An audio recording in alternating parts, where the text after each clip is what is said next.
مدرس، اساتذہ اکرام، مہمان خصوصی اور تمام میرے ساتھیوں، السلام علیکم۔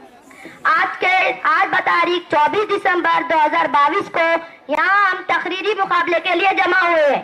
میں اپنے آپ کو بہت زیادہ خوش قسمت سمجھتا ہوں کہ میں آپ کے سامنے اپنی سوچ بیان کرنے جا رہا ہوں۔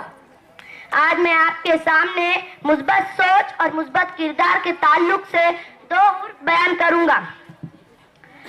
نس نس سے واقف ہے، رگ رگ جانتا ہے، نس نس سے واقف ہے، رگ رگ جانتا ہے، مجھے خود سے زیادہ میرا رب جانتا ہے۔ سوچ کی طاقت، اچھا اور برا سوچنے کے نہ تو کوئی پیسے ہے، نہ کوئی ٹیکس اور نہ ہی اس پر کوئی پابندی ہے۔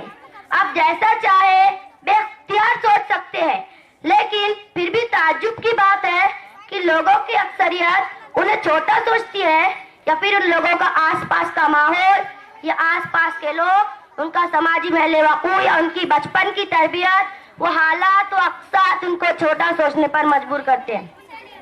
اخلاق اور رویے کی بدصورتی کا احساس ہمیں اس وقت تک نہیں ہوتا جب تک وہ ہمارے ساتھ نہ برتی جائے۔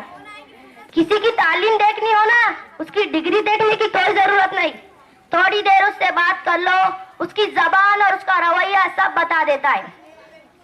اچھی سوچ رکھو، کیونکہ سوچ سے الفاظ بنتے ہیں، الفاظ سے عمل بنتا ہے اور عمل سے کردار بنتے ہیں اور کردار سے آپ کی پہچان بنتی ہے۔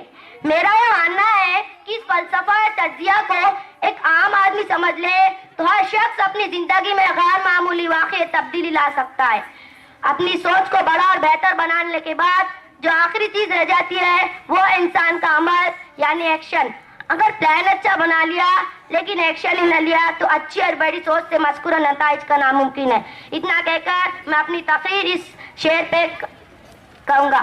اندھیروں کو نور دیتا ہے دل اس کا سرور دیتا ہے، اندھیروں کو نور دیتا ہے دل اس کا سرور دیتا ہے، اس کے در سے جو بھی مانگو وہ اللہ ہے، ضرور دیتا ہے، ضرور دیتا ہے۔ اللہ حافظ۔